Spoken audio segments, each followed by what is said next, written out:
prior to the civil rights movement, black people were better off. One of the worst They things were that better happened off. to, yeah, You believe that we were better off prior to the civil rights movement? yes, one of the worst things that happened to black people was was Who the got ci- me this interview with this guy? Don't dare to get going, boy. You'll be going with it. Change the pace. Badly Combs here, check. Badly Head Comb, check. Right. Acknowledge what's coming before me. No, I have none whatsoever. Check. Dirty t-shirt. Wicked, check. Okay, right. Any other criticisms? No, I brushed my teeth and everything. Right, so the leader of NFAC, Grandmaster J, meets Jessie Lee Peterson's. What? Now, the rubber's about to meet the road. I know that, hey, man, the fire's about to meet the ice. Oh, we're about to get a chemical reaction. So, let's get into it, man. I haven't heard it. Let's do it live. Hey.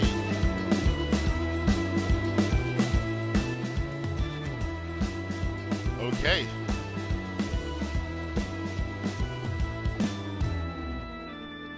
Oh, by the way, I started a new segment that I call Coon's Corner. And if there was a patron saint for all the coons that are springing up at the moment, the Tory ones and the rapper ones all of a sudden and blah blah. This dude would be the patron. He'd be like, so he'd like be up when they drive the taxi cabs. He'd be like swinging. Jessie Lee Peterson, patron saint of all. Anyways, let's get into it. If you call me you people one more time, you are not going to have this conversation in person. I'm not you people. No, what I mean is why No, I you don't got want to hear that anymore, Jesse. That is a racial microaggression. I don't play that, bro. the NFAC. I don't play that, bro. No. The conversation just went south. God damn! Let's go. All right, Messy Jessie. Woo.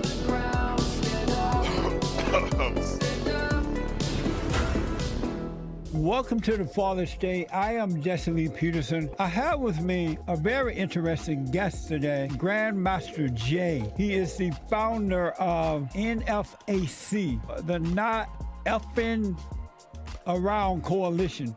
He also ran for president in 2016. Jay, thank you so much for coming on. I appreciate it. Jesse, it's good to be here. Thank you for having me. Absolutely. For those who don't know exactly what is the NFAC. The NFAC is currently the largest all-black militia internationally in existence You today. don't know, Jessie. Founded about 3 years ago here in the United States. That coalition has now grown to encompass other organizations globally. And what is its purpose? The purpose of the NFAC is the protection of the Black community, the self-policing eventually of the Black community, and the providing of the knowledge that's needed within the Black community with regards to the responsibility of gun ownership, gun rights, and also the ability to defend oneself when they're repeatedly attacked unjustly. That is the mission of the NFAC. You ran for president back in 2016. Will you run again? Will you try it again? As a matter of fact, I did run in 2016. The platform that I ran on would be more applicable today than it was back then. I did announce that after my last run and learning the process itself, even running as an independent, though I started off as a Democrat, that in order to be successful in this country with a presidential bid from an independent perspective, you'd have to start out a lot more than 2 years to get yourself onto the ballots. I made an announcement at the beginning of this presidential cycle that I felt that given the current climate of the country, that I felt that a woman would probably be the most likely candidate that everyone would support, so that I would not run in 2020 states. Amazing. And so are you a Christian? I don't get into discussions about my religious beliefs. That's one of the things that we're guaranteed under the Constitution. I don't feel the need to discuss that in this environment. Well, I noticed that you guys marched in Stonewall Mountain, Georgia, something like that. And there was a whole bunch of guys dressed in blacks with guns and things like that. What I don't understand about your organization, NFAC, and people like you guys, I don't know what you want. What do you want exactly from the white people? Well, that's a great question. I'm glad you phrased it the way you did, because I too grew up in the old days. Don't let the smooth looks fool you. It is the fact that you and I both have sat back and witnessed a deterioration, not only of the morals and the precepts of that which we used to live under, but also a steady return and a sliding backwards to the days reminiscent of Jim Crow and those particular practices, not from all people who are not of color, but from a select group that have become more prominent in the last 4 years, thus creating the rise of the NFAC. It's not what we want from white people. We don't want anything from white people. What we want to do is to determine our own destiny. What we want to do is to not exist under a system that treats us as second-class citizens through systemic racism and practices that have been ingrained in this country for the last 240 some odd years. Everything that you just said sounds like a bunch of complaints. It's all weak. When I was growing up under the Jim Crow law in Alabama on the plantation, black men were not complaining and they were not weak like that. It's hard for me to see grown black men complaining and acting angry and trying to complain about systemic racism, which doesn't exist, about what the white man is or is not doing, and white people are not holding black people back at all. I see that you guys organize your organizations, you march the street with guns, but you're not doing anything about morality. You're not getting married. You're not raising decent children. You're not starting businesses. You're not stopping the gang violence. You can organize to march up and down the streets complaining about white people, but you won't do anything about the black-on-black crime, the out-of-wedlock birth.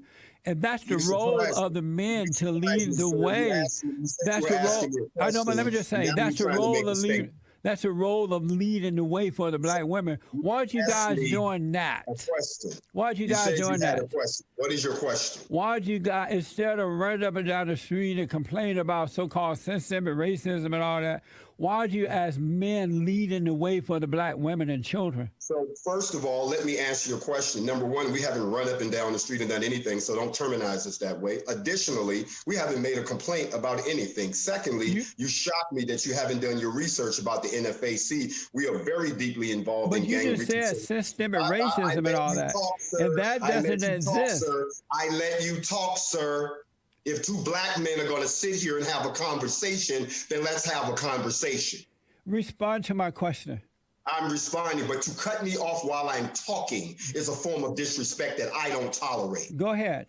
As I said before, if you had done your research on the NFAC, which I can tell you haven't, number one, we're not complaining. We issue no complaint. We don't protest. We don't demonstrate. And I've made that very clear in many of my interviews. We form military formations and we move from one place to the other. We don't chant. We don't wave signs. We don't go out and say anything. We move in silence. There is no proof of us doing that. We don't run up and down the streets. We have addressed two situations tactically which have produced fruit. One of those was the March on Stone Mountain to address a threat that was made to all black people on July 4th against all black people by the white supremacists, the KKK that normally meets there. We tactfully went there. They weren't there. Additionally, our second mission was the getting transparency in the Breonna Taylor case, since the city of Louisville felt like they weren't getting any traction. And I went into that city, met with all of the powers to be, had a responsible conversation, have gained the transparency that we wanted, haven't fired a shot, haven't broken a law, haven't threatened anyone, haven't done a damn thing. So I don't know who you think you're talking about, but our organization doesn't do that. Additionally, when you talk about gangs and what's happening within the black community, we're deeply involved in gang reconciliation with the California Black Writers. We are married to many of the organizations at the grassroots levels that are doing things like addressing the problems that are systemic within the black race. We're not just complaining to white people, and I'm insulted that you would sit here and paint this minuscule picture of what you call our little movement, which is the most significant organization by black people within the pro-black movement in the last 60 years, and it's something that's never been done in the existence of this country. What I don't understand about what you're all doing is if you can organize a rally, if you can organize and go and pretend that the police brutality is happening and racism is happening, Why aren't you organizing black people to return to God, get married, raise decent children? I beg Due you to to the stop moral again, sir. character. I beg you to stop again, sir. This interview is going to end prematurely if you don't stop sitting there, letting me know how little you know about us. If you study I know us, you'll about all find the out stuff you just we're named. doing just that. We're doing everything you said. But it doesn't As a show matter of anywhere. fact, at the beginning of this conversation, you asked me what was my religion, and I didn't want to get into it because I didn't want to get into a theological discussion. But since you opened the door, allow me to walk through it. Not only do I teach on the regular on a show called Facts Over Feelings, where we deal with just those issues, where we encourage things such as group economics, where we talk about the stabilization of the American family, where we talk about the fact and where we teach on things such as post-slave traumatic stress syndrome, where we talk about the fact that we have to raise our racial esteem. And I don't see any improvement. I've looked around the country and I've asked and I've interviewed all types of people. I don't see anywhere where black people are building. I do see that everywhere they go, they destroy. For an example, there's a terrorist attack upon America right now by the radical far-left lesbians, the Black Lives Matter people, and the Antifa and all that. They are destroying. And black people are stealing and robbing and no shame about it. They are taken from the white man and they feel that. I didn't grow up like that. And then black people didn't, when I was growing up, black people didn't think as a group. They thought as an individual, as Christians, as American citizens. So they built. Every time. And those black who was of decency, they hung out with. Those who were not, they didn't hang out with. Why do you guys have to act like all blacks are the same? You got to have this movement going. Why not just live as normal people and treat everybody equally? How can you sit there and say live as normal people and act like something that exists right in front of your face is even playing out as we're talking about? Systemic racism does exist. There's no proof of that. In the book Brainwashed by Tom, I didn't cut you off, sir. In the book Brainwashed by Tom Harrell, he talks about people like you and that our race has never been given a chance to recover from 400 years of enslavement worldwide. That's not true. Let me finish, please. You asked me on this show, you're going to let me speak. You're not going to run over me like you do these weak people. And I am not here to sit and listen to someone who is a champion for the very group whose ass they decide to kiss just so that they can have a spot to say what they want to say. I represent the face of the black movement now, and it is different than anything like BLM, who we do not align with, or anything else. If we had to abolish the U.S. government, reestablish a unified coalition court, redistribute the land, take back the gold that's been taken, abolish the U.S. dollar, and a few other things, they call that a revolutionary act. But when you're talking about people addressing such things as the continued colonization of the black community through gentrification, the infusion of the black community of folks that continue to make it impossible for us to achieve unity again, the ADOS issue that's still going on, the integration that does not equal an equal equation that's still going on. Tomorrow when I speak in D.C. at the March on Washington, I intend to let everybody know just what you said. Things are not as normal as you paint them out to be. Yesterday, a 17-year-old boy got a weapon that he shouldn't even have had and got a ride from his white mother to go up to another state to kill some people simply because he was still being poisoned with the poison of racism. Where are all the Klan robes? You can't find a Klan robe in a thrift store or the Salvation Army because they still have them. You're not going to sit there and insult me and the 45 million other people that still exist in this country and try to do just what you said. Let me say that you're going on too long. Hold on. Without somebody calling the police on you. And then the police itself that grew out of the slave patrol that is still killing people at will, and there has been no redress. You can sit there and act like it doesn't exist in your comfortable white world. We have Grandmaster Jay, you're going on too long. We don't have a lot of time. Hold on. Answer those questions. Grandmaster Jay, you're going on too long in your response. You have a whole bunch of fancy words that has no meaning. I think that good actions speak louder than words. And what should be happening, rather than you guys carrying on like this, running up and down and complaining, why don't you start building and encourage black people to stop destroying and let the world see that there's more to them than complaining about what somebody else is or not doing. And that's the role of the men. That's the role of the men, is to do rather than to just use a lot of fancy words. All you're doing is use a lot of fancy words. You're talking about I'm talking to Jesse. you. Jesse. You don't said know a whole bunch of stuff and nobody know what you mean about it. You must be talking about those other groups because I said it once before. You must didn't hear me when it Where went are in. you building? Where are you building homes? People to unify. We are telling people to practice group economics. Where are you building homes? More gun sales in the last 3 Where months. are you taking? Where are you doing this? You're saying it. Where is it happening? We've done more in 3 months. Where? Than some people in the civil rights movement did in the entire movement. Where? What do you mean where? Where are you building? The country. Statistics have shown that ever since we started the campaign, which began in Brunswick, since you didn't ask, which began in Brunswick with Ahmaud Arbery, ever since we started our campaign, gun sales and gun classes and gun certifications amongst Black people are up 52%. That's something that's never been done before. The last thing Black people need right now is a gun. I don't know where you're looking, but by the way you started off this conversation, you haven't looked in the right place because you didn't even do your research. You didn't do any research at all. Let me ask, as a man, it's odd to me to see Black men begging for reparation and crying about systemic racism or blaming white people for their downfall. Normally, men overcome situations and the women and children follow. But the Black men are acting just like the Black women, and they're acting like the white man is smarter than them, that the white man can do better than them. So by complaining and blaming, you're hurting yourself rather than coming together as an American people. I'm going to stop you right now because wow! It's not a oh my God! Complain like that. One time for you, and if you don't get this, we can end this interview. You're not listening. You keep saying the same thing over again, and I don't go in circles. Do you feel normal? Does it feel right to be complaining?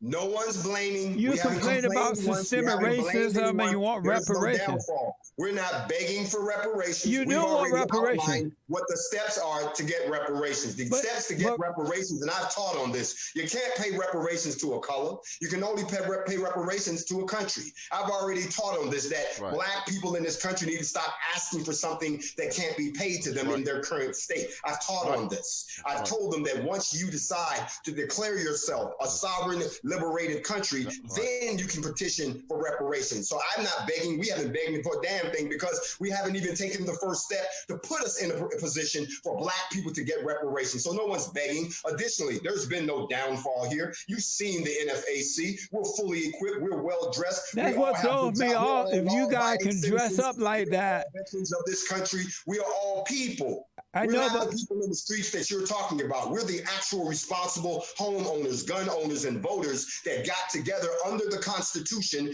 and formed a militia to address what we saw happening to our communities. So we're not complaining. We're not asking for anything. The people you're talking about are the people you see protesting in the streets right now. We don't protest. The people you're talking about are the ones out destroying, like Antifa and Black Lives Matter. We don't do that. The ones you're talking about are the ones who are running up on politicians but who never vote. You're not talking about us. We're the other side. I'm just like you, my friend. I'm almost 60 years old. I'm not a child at this, and I've been around this world for quite a few times. But what you missing? Hold on. We're not asking. We're not begging. We're actually taking the steps under the law that we can to move ourselves into a position to get the things that we can get for ourselves, even if it means going somewhere else to establish our own ethno nation, not here in the United States. If you can't do it here, anything. If you can't do it here, you won't be able to do it anywhere. Because there are no other country that's greater than America. But what I just want to say, when you're crying systemic racism and this and that and the white man this, you're feeding you're deceiving the people rather than helping them. But what I want to ask you, you guys are complaining about George Floyd and these Black people who are getting killed or hurt by cops.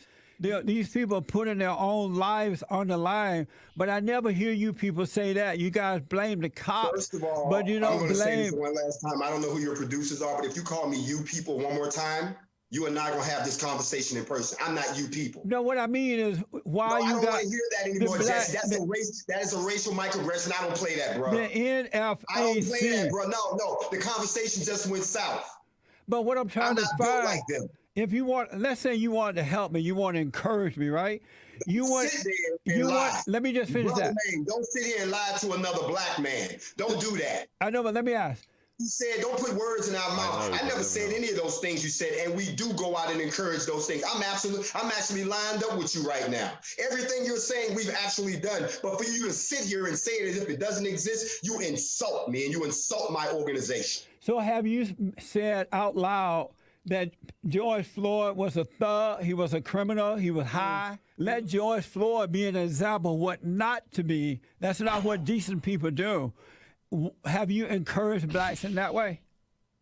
We've actually encouraged people to learn the law as we work inside of the law, which is what we do. Everything we do is within the context of the law. But it is not my job, nor is it our position to sit and begin to classify or begin to deify one of these particular people. We don't dig into the weeds. We're not messy like that. We look at the incident itself and the circumstances that created it and the laws that allowed it to happen and what we can do to encourage people on both ends. As you said before, if they saw what a black man and a black woman union actually looked like, if they saw that the fruits of getting an education and, getting a good job and being a responsible citizen and being knowledgeable about politics and things of that nature, then yes, then they could begin to pull themselves out. But the problem is they can't pull themselves out internally because people don't want to acknowledge the external conditions, that the bubble that's been built around them by the society that they live in. It's not true. See, that's where I disagree with you. There is no wall there. It's an illusion. And the angry black people think that there's a wall. There is no wall.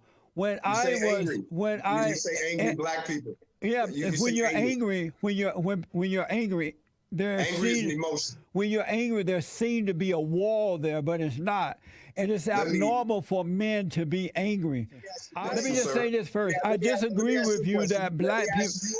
I know, but let me say it. I'll let you answer the question. Let me ask you a question. I know, but let me say this. Don't be afraid of my question, Jesse. I'm not. I'll let you ask. But you said one thing that's not true. Black people were more united before. I went from being a presidential candidate. How do you think someone who aspired to the office of the presidency went from that particular mentality to being the head of what many consider now to be a black revolutionary organization? I don't know. How did that happen? I have no idea. I wonder. How did that happen? I'm asking you that question. I don't know how to happen. I'm surprised that I don't know what happened. Well, the very first thing the reason I asked you that is because you keep talking about this angry group, and there is no angry. Well, not just your group. I'm talking about most black people in general, not just your group. Characterize this for your audience as if we're angry. No, not just your group. There's no one here that's angry. We're exercising our constitutional rights. But I'm not just talking about your group. I'm talking about most, not all, but most black people in general are angry. About my organization. The NFAC is not a bunch of angry people. Prior to the civil rights movement, black people were better off. One of the worst things that happened You believe that we were better off prior to the civil rights movement? Yes. One of the worst things that happened to black people was the Who got in this interview with this guy? Did you just sit here and say that we were better off before the civil rights movement? Absolutely. May I tell you why? Because prior to the civil rights movement, black people thought as an individual. The fathers and the mothers got married. They thought for themselves about the family and their lives. Grandparents thought for themselves. They worked. They didn't have no black leaders. They were not mad at the white people and blaming them. And so along come the civil rights movement, and they said to black people, you know what, there's racism out there. The white man trying to hold you back. So what we're going to do, we're going to organize you. We're going to get you to fight the white man and make them love you. And then we're going to become your leaders. You can't have the fathers and fathers lead anymore. We're going to become your leaders, and we're going to sell you over to the Democratic Party for $1 bill. But you can't have a man in the home. So they took the fathers out. The corrupt black leaders like Jesse Jackson and the whole civil rights so-called leaders, and the government became the daddy of the people, and it's been down here ever since. So one of the worst things that happened to the blacks was the civil rights movement. No such thing as civil rights, by the way. I would encourage you to read this book here enough by Juan Williams, which is The Phony Leaders, Dead-End Movements, and Culture of Failure That Have Undermined Black America and What We Can Do About It. And it actually talks about some of the things that you talked about. But the people that I'm talking about that they killed, like Fred Hampton, like Stokely, all of these people who actually stood up, that were willing to try to help restore what you talked about, the unity, the education, the structure, they killed them. And then once they cut their heads off, you're right, the people who took their place, that were bought out, that were manipulated for other reasons. Those people were bought out and manipulated by who? White people. Why?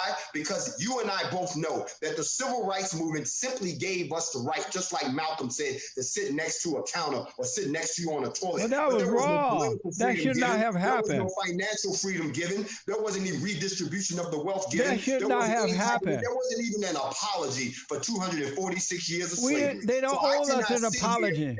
Tear those men down, but I will agree with you about the current crop we rocking with right now, sir. You made a valid point right there. But the pathology, and Dr. Umar Johnson talked about this, but the pathology. He's a dummy. For most black Umar people. Johnson, don't quote him. He's a dummy, man. But I'm only using him because he referenced a document. Oh. I'm not talking about him. I'm talking about the American Association, Medical Association for Psychology. Okay.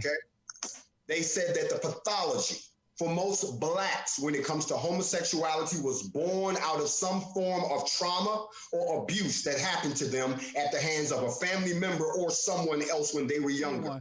Can you help others without complaining? Do men complain? That's an obvious question, of course.